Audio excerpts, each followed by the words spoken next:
जय माता दी दोस्तों, शिव शक्ति यूट्यूब चैनल पर आप लोगों का बहुत बहुत स्वागत है। मैं उम्मीद करती हूँ कि माता रानी की मेहर आप सभी लोगों पर होगी और आप सभी लोग खुशहाल होंगे और आपकी ज़िंदगी में खुशियों के भास होंगे।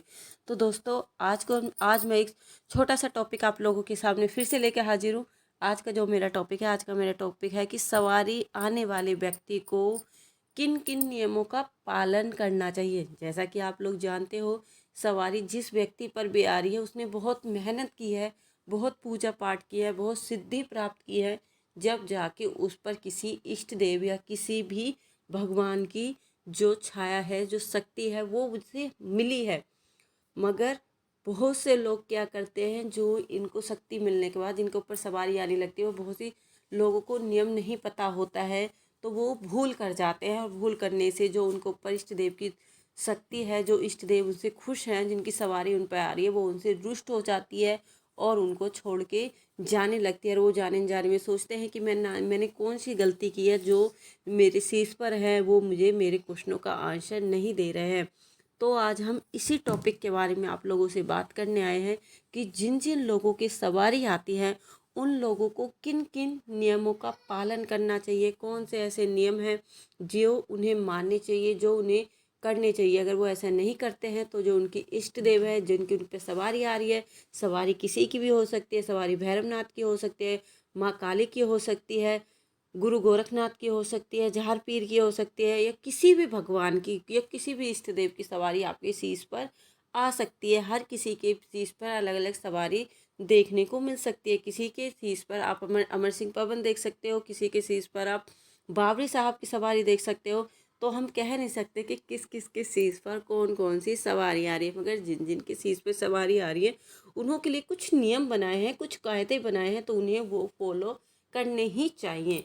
तो दोस्तों, अगर आप लोगों ने अभी तक मेरे चैनल को सब्सक्राइब नहीं किया है तो प्लीज़ सबसे पहले मेरे चैनल को सब्सक्राइब कीजिए, लाइक कीजिए, शेयर कीजिए और बेल आइकन को प्रेस करना ना भूलें, जिससे कि मैं कोई भी नई वीडियो डालूँ तो उसका नोटिफिकेशन आप लोगों को सबसे पहले मिल सके।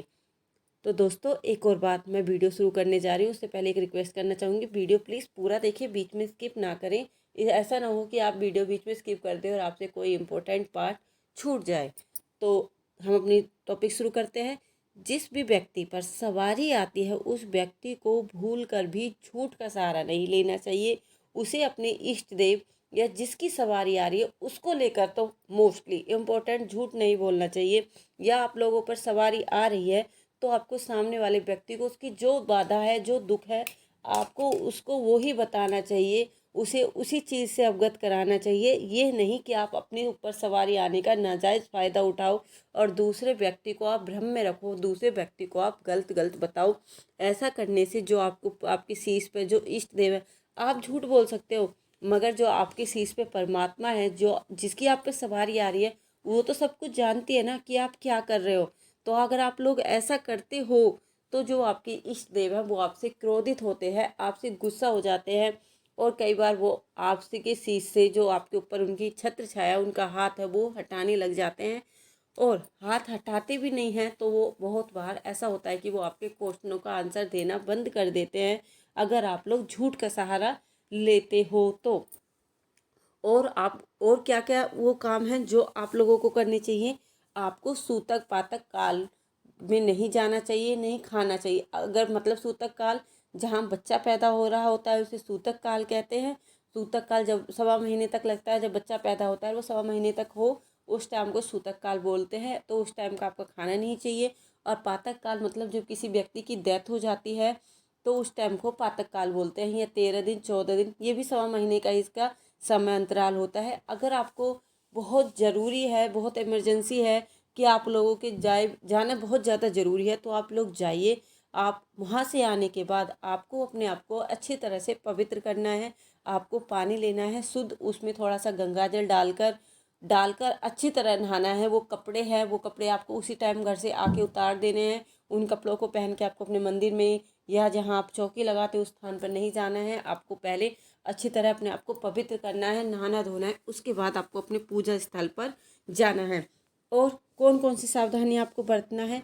जिन लोगों के ऊपर सवारियां आती हैं उन लोगों को दूसरों की चौकियों पर नहीं जाना चाहिए। ऐसा क्यों? आप कहोगे कि दूसरों की चौकियों पे जाने से हमारे साथ क्या होगा? तो दोस्तों कई बार क्या होता है कि आज के टाइम में इश्क, कहते हैं ना, ईर्ष्या, दुश्मनी इतनी ज़्यादा हो रही है कि वो सामने वाला जिसकी चौकी में आप गए उसने आपकी सीस पे हाथ रखा और आपको पता भी नहीं चला कि उसने आपकी सीस से जो आप पर जिस इष्ट देव की छाया आ रही थी या कुछ सवारी थी उसने कब कब में उसे उतार लिया, या कोई गलत चीज़ आपकी शीश पर बैठा दी, जो नेगेटिव चीज़ है, जो आपको गलत सलाह दे रही है, जो आपके गलत में शामिल है। जो पहली चीज़ थी वो आपकी अच्छाई में, आपकी खुशियों में शामिल थी, मगर जो उसने, उसका कोई भरोसा नहीं, क्या पता उसने कोई गलत चीज़ या नेगेटिव चीज़ आपकी शीश पर बैठा दी हो और वो आप लोगों आपका बुरा चाहते हो। तो इसलिए आपको हो सके तो चौकियों पर जाने से बचना चाहिए। अगर आप लोग किसी चौकी पर जा रहे हो तो आपको किसी दूसरे भगत का हाथ अपनी शीश पर नहीं लगाना, रखवाना है। इस बात को आपको विशेष रूप से ध्यान रखना है, क्योंकि ये छोटी छोटी गलतियां ही आपके लिए खतरनाक, बहुत खतरनाक साबित हो सकती हैं और आपकी बहुत सालों की, कहते कोई किसी किसी को तो बहुत सालों में, कई सालों में ये सिद्धि प्राप्त होती है। वो आप लोगों से क्षण भर की छोटी सी गलती की वजह से ही आपकी शीश से चली जाती है। और आप लोगों को क्या करना है? गुरु का सम्मान, जिस गुरु की कृपा से आज आप इस लायक बने हो, उस गुरु का मान कभी आपको नहीं भूलना चाहिए, क्योंकि भगवान से पहले आपको गुरु है। सबसे पहले अगर आप गुरु का सम्मान करते हो तो भगवान आपका स्वयं सम्मान करेगा। आपने दोहा सुना होगा, गुरु गोविंद दाऊ खड़े, काके लागू पैर, बलिहारी गुरु आपने, जो गोविंद दिया बताए। इसमें सीधा सा तात्पर्य, इसमें सीधा सा अर्थ यह है कि गुरु और गोविंद दोनों खड़े हैं मेरे सामने, मगर बलिहारी गुरु मतलब गुरु आप पर मैं बलिहारी जाऊं, क्योंकि आपकी वजह से ही मुझे आज गुरु गोविंद के दर्शन हुए, गुरु गोविंद मिले हैं। तो उसी प्रकार आप पर जो भी छत्र छाया है वो आपके गुरु की वजह से है। तो आपको अपने गुरु का सम्मान हमेशा करना चाहिए, आपको हमेशा उनके शुक्रगुजार रहना चाहिए। कभी भी आपको उनका निरादर नहीं करना चाहिए, ना जाने में ना अनजाने में। नहीं तो जो आपके इष्ट देव हैं वो आपसे क्रोधित हो जाते हैं और उनकी छत्र छाया आपकी शीश से हट जाती है। और क्या नहीं करना चाहिए? आपको घमंड नहीं करना चाहिए। दोस्तों बहुत से लोग मैंने ऐसे देखे हैं जिनके ऊपर किसी इष्ट देव की छत्र छाया, थोड़ी सी भी आहट होती है ना, कि हमारे शीश पे कोई भगवान जी की आहट, तो वो लोग घमंडी हो जाते हैं। अरे मेरे पे तो भगवान का आशीर्वाद है, मेरा तो कोई क्या करेगा। मगर आप लोगों को भूल कर भी ये घमंड जैसी बातें नहीं लानी है, क्योंकि यह सब बातें गलत हैं। अगर आप पर इष्ट देव की कृपा है तो आप मान करो, अपने अपने स्वभाव को चेंज करो। ये नहीं कि अपने आप में घमंड ले आओ। एक अच्छे नागरिक बनो। अगर तुम एक अच्छे नागरिक हो तो तुम एक अच्छे भगत भी साबित होगे, एक अच्छे भगत भी बन पाओगे। और ईर्ष्या नहीं करनी चाहिए। अगर आप एक अच्छे भगत बनना चाहते हो तो आपको दूसरे से ईर्ष्या नहीं करनी चाहिए। आपको हमेशा दूसरों को देखकर खुश होना चाहिए। ये नहीं, अरे उसके पास तो ये है, मुझे तो ये कर देना चाहिए था, वो कर देना चाहिए था।